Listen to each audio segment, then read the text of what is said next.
Millionaire returns home early and shocked by what the maid did for his children.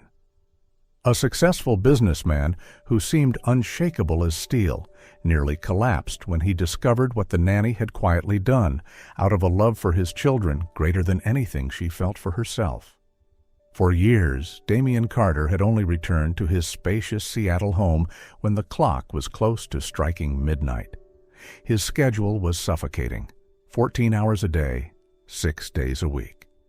That rhythm had continued for 3 years, ever since Vanessa left with her Italian lover, abandoning Ben and Madeline in a state of panic without so much as a backward glance. That Thursday, in early December, a fine Seattle drizzle fell, thin as a veil. A sudden cancellation of an investor meeting brought Damian home at 7. The moment the dark wooden door swung open, he froze at the threshold. A soft lullaby, light as drifting wind, was floating from somewhere upstairs. The melody was so familiar it revived fragments of long-lost memories he thought had disappeared since the days he lay in his own mother's arms. Damian walked slowly up the wooden stairs, each step feeling as though it led him into another world. The sound guided him to the children's room. Through the slightly open door, he saw Grace Johnson sitting between the 2 small beds. One hand gently soothed Madeline, while the other held Ben's hand tightly. Warm, golden light cast a soft glow over her face, serene and impossibly gentle.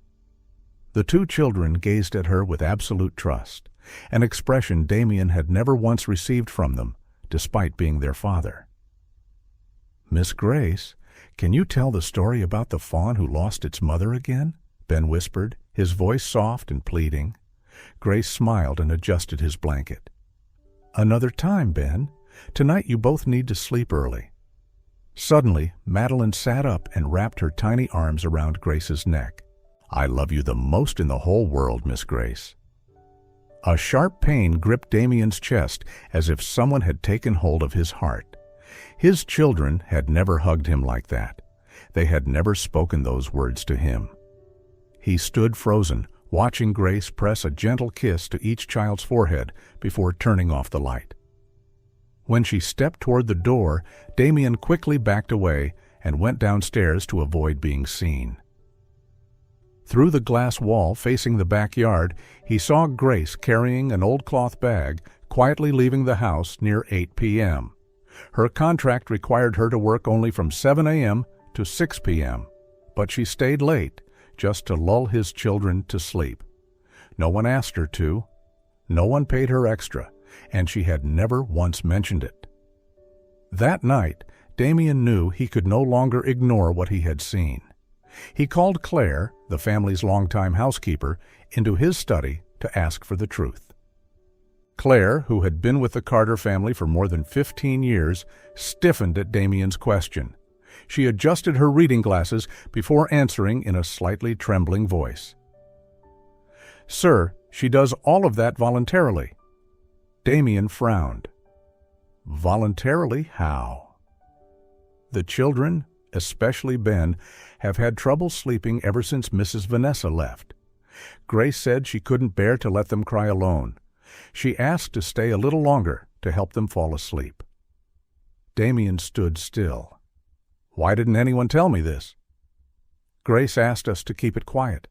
She said you were already under too much stress and—" Claire hesitated. She refused to accept any overtime pay. A heavy emotion rose in Damian's chest, not anger, but a mixture of confusion and an unnamed shame. "I want you to tell me everything about how Grace cares for the children. Don't leave anything out." Claire took a deep breath. "Sir, Grace is the only anchor Ben and Madeline have right now. When Ben has panic attacks at night, she sits beside him, holds his hand until he can breathe steadily again. She created a routine that helps him calm down. And Madeline, she hasn't let anyone but Grace brush her hair since the day her mother left." Damian froze. Panic attacks? Since when has Ben had those? Since the day Mrs. Vanessa left Seattle. His breathing becomes rapid, his hands turn cold, his whole body shakes. We took him to the doctor, but Grace discovered that if she breathed with him and hummed softly, he calmed down much faster. Damien was stunned. His son had been suffering from anxiety, and he had known nothing about it. "And there's more," Claire continued. "There were times Grace asked me to help her make long-distance calls to her mother, who is caring for her son in Texas." Damien felt something tighten inside his chest. "Wait," he cut in. "She has a child?" "Yes, Oliver, 8 years old, the same age as Ben. He lives with his grandmother." Claire sighed. "Grace sends nearly all her earnings back home. She said the family is poor, her mother is ill, there are medical bills, school expenses. She keeps almost nothing for herself except bus fare and a little money for food." A vivid image flashed through Damien's mind. A rainy night, an old cloth bag, a young woman hurrying out the side gate with her head bowed, while his own children slept peacefully because of her lullaby. The next day, he stayed home. He told his secretary to cancel all meetings and only put through urgent calls. He made his own coffee, sat at the dining table, and observed from a distance. At exactly 7 a.m., Grace arrived. The rain was still falling lightly as she stepped inside, removed her shoes, and slipped into the house slippers by the door, a familiar old habit. When she noticed Damien sitting in the kitchen, she startled slightly. "Good morning, Mr. Carter." She adjusted the strap of her bag. "I thought you had already left." "I'm working from home today," Damien replied simply. Madeline came running in, hugging Grace's leg, her hair messy and her pajamas crooked. "Miss Grace, last night I dreamed I was a star in the sky." "Really?" Grace laughed, bending down. "Then you must shine extra bright this morning." Ben followed behind, his hair rumpled as well, clutching a stuffed bear.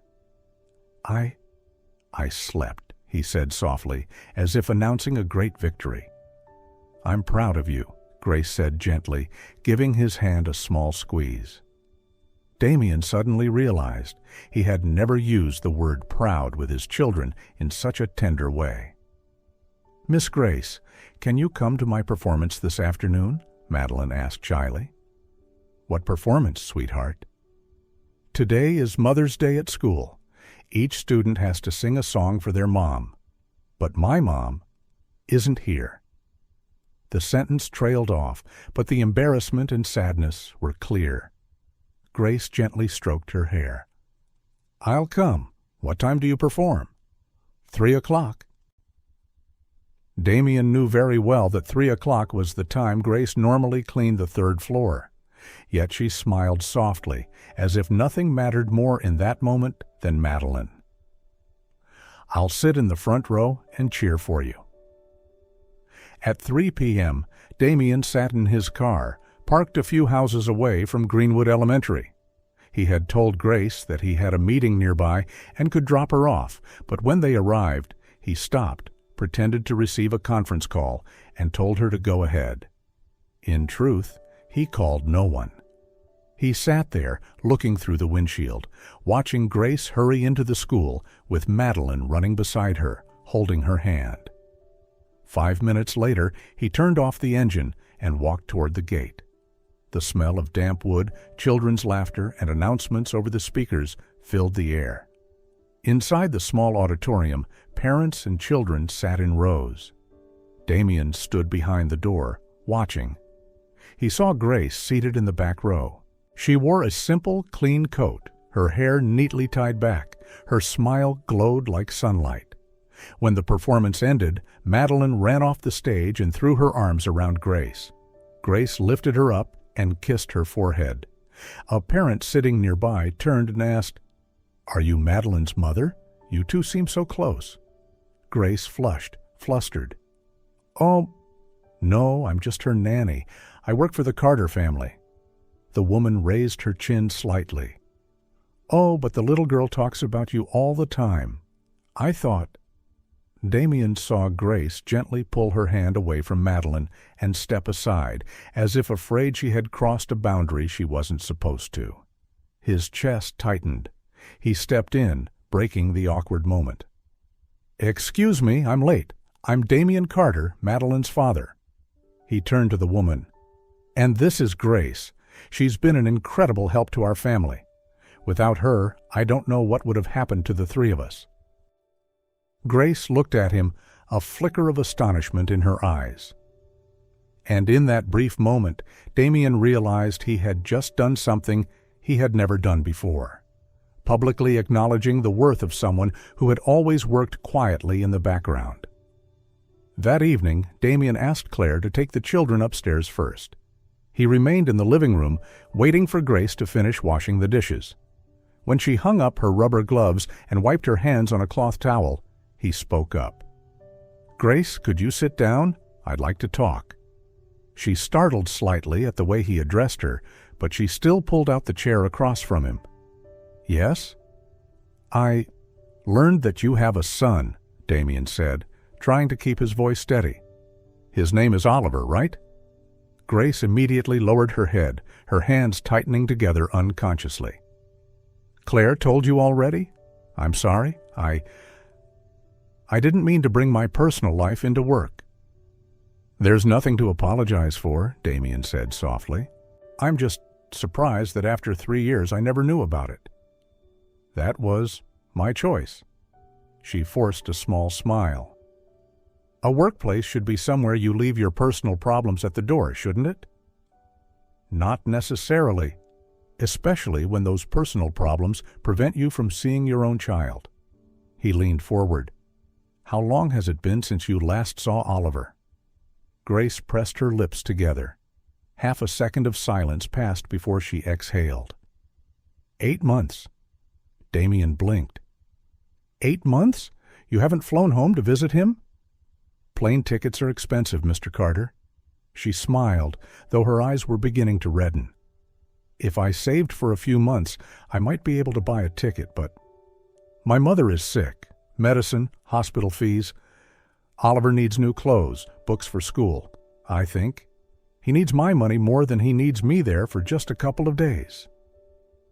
The way she said, "I think," carried all the silent battles she had fought and lost inside herself. "Yet you still stay late at my house to put my children to sleep," Damien said quietly. "Your little ones, they didn't do anything wrong," Grace whispered. "They were abandoned by their mother. I know what that feels like. When I'm here with them, sometimes I imagine someone in Texas is also reading to Oliver. Maybe it's foolish, but it makes my heart hurt less." Damien had no idea how to respond. In his mind echoed the question that had surfaced again and again over the past few weeks. Am I even a good father? "Mr. Carter, may I leave a little early tonight? Is something wrong? Tomorrow is my son's birthday.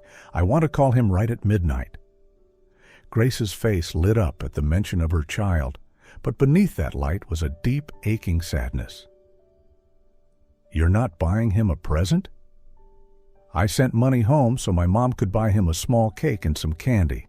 That's all I can manage for now." When Grace left the house, Damien remained sitting in the empty dining room for a long time.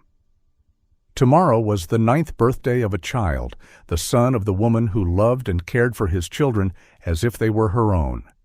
And the only gift that boy would receive was a small cake bought far away. Damien felt his chest tighten as if someone were squeezing his heart. Oliver's 9th birthday arrived quietly.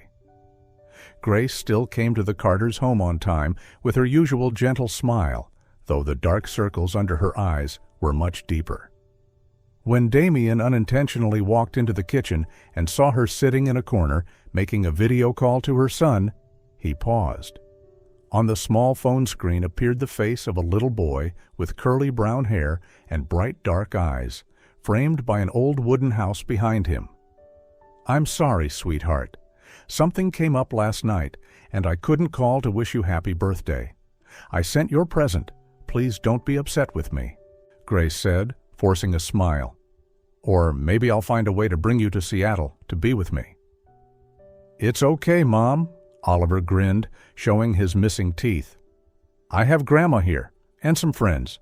Grandma says you're working really hard so we can have a future." Grace bit her lip. "But I miss you."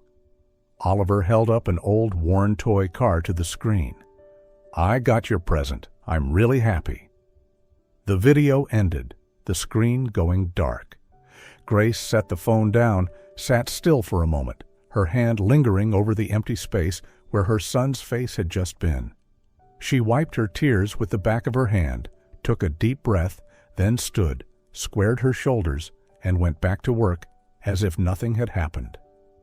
Damien stood in the doorway, feeling a sharp ache spread through his chest. That morning he went to the office, but he couldn't focus on a single report. At 9 o'clock, he called his assistant. "Rachel, cancel everything today. I need your help with something else." "You have a call with the Singapore Investment Fund today, sir."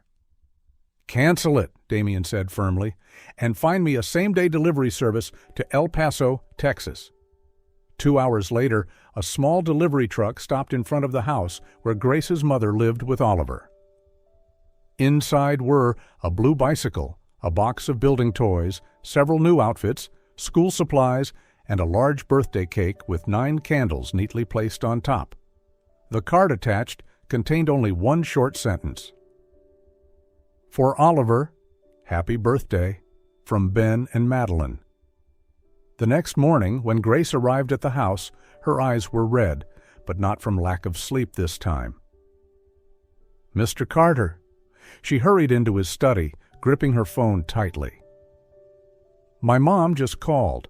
A delivery truck came to her house. There's a new bicycle, a Captain America backpack, books, warm clothes, and a huge birthday cake." Damien twirled a pen between his fingers absent-mindedly. "Who do you think sent it?" Grace shook her head slowly. "My family is struggling. No one can afford to send that many gifts. And there was a card signed by Ben and Madeline." Damien spoke quietly. "The kids care about Oliver. I just asked Rachel to arrange a little something." Grace looked at him, tears welling in her eyes. "Mr. Damien, I truly don't know what to say. That's the kindest thing anyone has ever done for my son." "That was Ben and Madeline's wish," he replied, though the truth wasn't entirely that simple. She broke down crying, covering her face with both hands. Damien stood up instinctively and took a step toward her, then hesitated. He wasn't sure if he had the right to place a hand on her shoulder. Only when she took a long breath, lowered her hands, and attempted a watery smile did he finally say, "Grace, you've done so much for my family.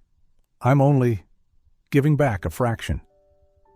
"I didn't do it to receive anything," she said softly. "I did it because I love the kids."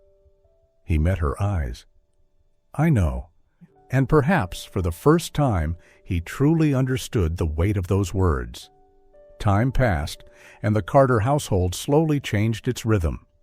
Damien began coming home earlier, at least 3 evenings a week.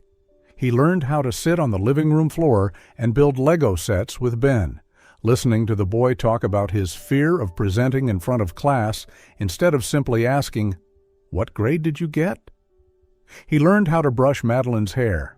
At first, Grace stood back, watching like an audience member witnessing characters she had carefully nurtured, finally learning to walk and smile. But soon, the children pulled her in, turning every playtime into all 4 of us. One evening, after the kids had gone to bed, Damien leaned against the doorway, watching Grace tuck in their blankets and straighten the stuffed toys by their pillows. The warm light from the bedside lamp glowed across her hair and the space-themed posters on the wall. It was such an ordinary scene, but to him, it felt like a miracle. "Grace," he said softly, once both children were breathing evenly. "May I ask you something?" "Yes, sir?" "Why have you never remarried? You're young, kind, and full of love." Grace froze for a moment. She looked toward the window where the children lay sleeping peacefully in the soft afternoon glow. "After Oliver's father left, I focused on working and raising my son. I didn't have time for myself. And when I came here, Ben and Madeline took up such a big place in my heart. Taking care of someone else's children while your own is far away? That must be difficult. Grace swallowed a tight ache in her throat. It is difficult, sir. But when I take care of Ben and Madeline, it feels like I'm also taking care of Oliver. It helps me miss him a little less. Damien felt something twist inside his chest. Grace had transformed her own heartbreak into love for his children. I want to propose something, he said gently. I want to raise your salary, significantly. And, if you agree, I can cover the costs for Oliver to move to Seattle. He could live with his grandmother here, or... He hesitated. If you'd prefer, I can rent an apartment nearby for you two. That way, you won't have to be apart anymore. Grace stared at him as if she had just heard something impossible. Mr. Carter, that's too much. I can't accept that. I don't want to be a burden. This isn't charity, Damien said firmly.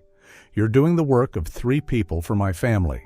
You're the housekeeper, the children's companion, and practically their emotional counselor. Your salary doesn't reflect that. As for Oliver, consider it an investment in a future I believe is worth supporting. She bit her lip as fresh tears gathered. I need time to think. Of course, Damien nodded. Just don't take another 8 months to decide. This time Grace laughed. The sound was still tinged with worry, but there was a spark of hope in it. 1 week later, everything was arranged. Oliver and his grandmother would move to Seattle at the end of the month. A small apartment near the Carter home had already been rented. His enrollment papers for the private school Ben and Madeline attended had also been approved. On the day the boy and his grandmother arrived, the weather was unusually sunny, the clouds drifting away from the green hills of pine. Damien drove with Grace to the airport. She was so nervous her hands trembled, whispering over and over, I wonder if he's grown. I wonder if he's angry with me. Oliver emerged from the domestic arrivals gate with a red backpack on his shoulders, an oversized gray hoodie, and wide eyes scanning the crowd. When he spotted Grace, he froze for a moment, as if he couldn't believe it. Then he dropped his suitcase and sprinted toward her. Mom! Grace sank to her knees, wrapping her arms around him, an embrace that felt like both an apology and a desperate attempt to hold on to the most precious thing in her life before the world could take it back. Damien watched from a few steps away, feeling as though he was witnessing the final piece of a long-missing puzzle, finally locking into place. That evening, the Carter home was livelier than ever. Ben and Madeline fought over who got to show Oliver the house's treasures, from Damien's game room to the treehouse in the yard to the secret nook under the staircase where the kids hid random, important things. Can you stay here forever? Madeline asked eagerly. Oliver glanced at Grace, then at Damien, a flicker of caution in his eyes. If it doesn't bother anyone, he whispered. It doesn't bother anyone, Damien replied. The more people in this house, the better. Grace turned to him, her expression a mixture of gratitude and astonishment, as though she were seeing a completely different Damien from the man who used to rush through the house 3 years earlier, eyes fixed only on his phone. In the days that followed, everything changed completely. Oliver adapted faster than anyone expected. The 3 children were inseparable, eating together, studying together, playing together. And Grace? She blossomed in every sense of the word. She sang while cooking, smiled even while folding laundry, and looked 10 years younger. One morning, Grace said softly, Mr. Damien, I truly don't know how to thank you. Damien shook his head.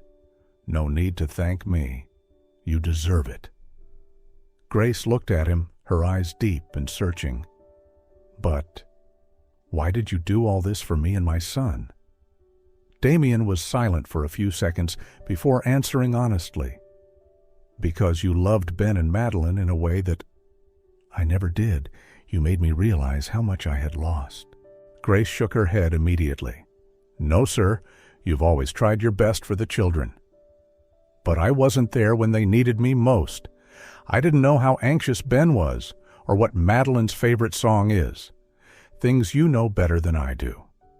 Grace smiled gently. That night, Madeline had a violent nightmare and woke up screaming. Damien and Grace rushed into the room at almost the same moment. "Madeline, what's wrong, sweetheart?" Damien pulled her into his arms. I dreamed you would leave me like Mom did." Damien's chest tightened as if something were squeezing him from the inside.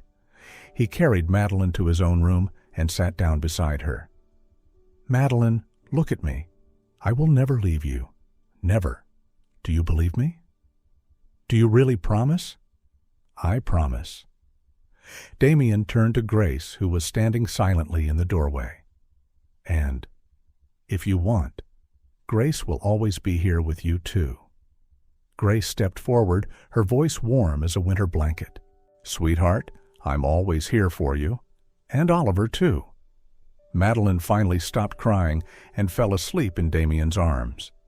When Damien laid her back in her bed and stepped into the hallway, he found Grace still standing there. "Thank you," she whispered. "For what?" "For making Oliver feel accepted, like he belongs here." Damien looked into her eyes.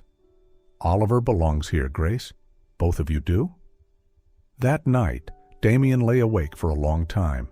He realized that in just 3 short months, his life had changed completely. A house that had once been cold and hollow had become a home filled with laughter. And the person who made that possible was Grace. 3 months later, they held a small party. Damien stood on the porch, watching the children run around with balloons, their faces smeared with cake. Grace moved back and forth between the kitchen and the living room, straightening tablecloths and making sure everyone had food. As she walked past him, Damien gently tugged on her sleeve. "Come here for a moment," he said. She looked surprised, but followed him out to the backyard. The string lights hanging from the maple tree cast a warm golden glow across her face.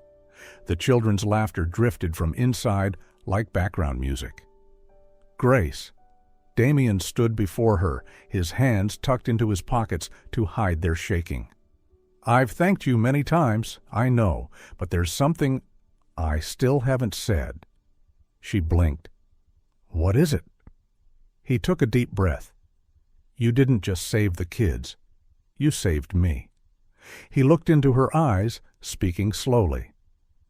"Before you came into this house, I was a man running from loneliness by burying myself in work. I thought I was doing the best for my children, when really, I was abandoning them a little more every day. And you, somehow, you pulled me back. You taught me how to stay in a room when my child cries, instead of walking out because I'm afraid I won't know what to do." Grace let out a soft laugh and shook her head. "I only did what any normal person would do." "No?" Damien stepped closer, his palms damp. "Not everyone would spend 8 months away from their own child, caring for someone else's every night, then refuse extra help because they fear being seen as opportunistic. Not everyone has the courage to stand in court and say they love children who don't share their blood as if they were their own. That isn't normal?" He paused. For the first time in his life, Damien felt afraid to say something, but he had learned that some things, if left unspoken, turn into new wounds. "I love you, Grace," he said, his voice lower. "Not because of what you've done for me or for the kids, but because of who you are, because of how you see the world, how you see family, how you see your own scars. I love the way you sit on the floor to build tiny block towers with the kids as if nothing in the world is more urgent. I love the way you sing, even when you go off key. I love the way you hide your sadness just so the kids won't worry." Grace stood motionless. She had imagined many things in her life. One day having her son live near her, one day saving enough for a small house in the suburbs, One day, no longer hopping on and off buses with exhaustion. But she had never dared imagine this. "Damien," she swallowed, "are you sure? I'm your employee. I'm a single mother. I don't fit into your world. People will say I'm taking advantage." "I used to fear that's exactly why you would refuse," Damien murmured. "But the things people say won't help a child through a nightmare. And they definitely won't hold you when you're exhausted." He reached out and gently took her hand. "I don't need a perfect-on-paper wife. I need someone who makes home feel like a place with real light, not just motion sensor lamps. I need you." Grace's eyes shimmered. "And Oliver? I don't want him to feel like an outsider." "I want him to be my son," Damien said without hesitation. "If you ever agree, I want to adopt him, on paper and in my heart, just like Ben and Madeline accepted him long ago." She laughed through her tears. "Do you know you're saying things not many people in this world would dare to promise?" "I know," he squeezed her hand. "But I've spent half my life making promises to investors about the future of my products. It's time I made a promise about something that actually matters." For a moment, there was only silence. Then Madeline's voice echoed from inside. "Daddy! Miss Grace! The cake is ready." Grace looked toward the bright doorway, then back at Damien. Her heart pulled in two directions, and for the first time, both sides were full. She smiled so softly it trembled. "If you're truly sure, then yes." "Yes? Means what exactly?" Damien teased, though his eyes were already shining. "It means, I love you too," she whispered. "And I agree, to see if this can become what the kids call a real home." He pulled her into his arms, holding her tight, as if she were the one gift he intended to keep safe for the rest of his life. 6 months later, they held a small wedding in the backyard. Madeline and Oliver were the flower kids. Ben carried the rings.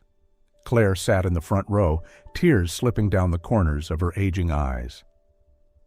Vanessa was there too, standing a little distance away, neither intruding nor leaving, her expression a mix of regret and relief, like someone who had finally learned what it meant to place her children's happiness above her pride. Instead of a luxurious 5-course reception, they grilled food outdoors while the kids ran around with their shirts untucked. Damien didn't wear a tie. He was in a simple white shirt with his sleeves rolled up, and the usual tension on his forehead seemed to have vanished. When the officiant asked, "Do you promise to love, honor, and stay, even when staying becomes harder than leaving?" Damien looked at Grace, remembering all the nights he wasn't where he should have been, and smiled. "I've been gone long enough," he replied. "Now I just want to learn how to stay. So yes, I promise." The officiant turned to Grace. "And you?" Grace looked at the 3 children standing behind her, Oliver grinning, Madeline clutching an oversized bouquet, Ben staring at her with no fear left in his eyes. "I promise to love you," she said, making the guests chuckle. "But I'll also remind you when you're wrong. I promise to protect the children as if they were my own, and I'll remember that family isn't something you're given. It's something you build every day with very small things." As the evening breeze rustled through the maple leaves, carrying children's laughter and the soft cheers of the adults, Damien thought, 3 years ago, this house was only a beautiful shell, empty on the inside. Today it was so full that even sound seemed to overflow. That night, when the children were exhausted and climbed into bed one by one, all 4 insisted on a bedtime story. "Not a sad story," Ben warned. "I'm tired of stories where people leave and don't come back." Grace sat in the armchair between the 2 beds, Damien on the edge of Ben's. She opened an old storybook, then closed it again and changed her mind. "All right," she said. Let Mom tell a story that isn't in any book." "What story is that?" Madeline asked, her eyes already drooping. "It's the story of a house on a hill," Grace smiled. "It was built of beautiful glass and wood, but for many years it was empty, filled only with the sound of the wind. Then one day, a few people who had lost their way wandered into it, a man who had forgotten how to stay, a few children who had forgotten how to trust, a little boy from far away, and a woman who didn't believe she deserved love. They stayed so long that the house ran out of room for sadness and had space only for laughter." "Make it short, Mom," Oliver mumbled. "I'm sleepy." Grace laughed softly and leaned down to kiss each child's forehead. Damien also bent forward, kissing Madeline's hair and placing a hand on Ben's chest, feeling the boy's heartbeat, steady and strong. He looked over at Grace, and they shared a silent understanding. "Sleep, little ones," Damien whispered. "We have a lot to do tomorrow, and someday when you're older, I'll tell you another story about a man who spent half his life learning what family truly means." "Tell it now," Madeline mumbled in a dreamlike voice. "No," Damien smiled, "because that story is still being written." The nightlight dimmed. Outside, Seattle sank into its damp darkness. But in the small upstairs bedroom, something shone brighter than any lamp. The quiet sense of security felt by 4 children who whispered, "Good night, Dad. Good night, Mom Grace." And Damien knew that, for the first time in his life, he could close his eyes without fearing he would wake up in an empty house. Because now he didn't just have a house, he had a family.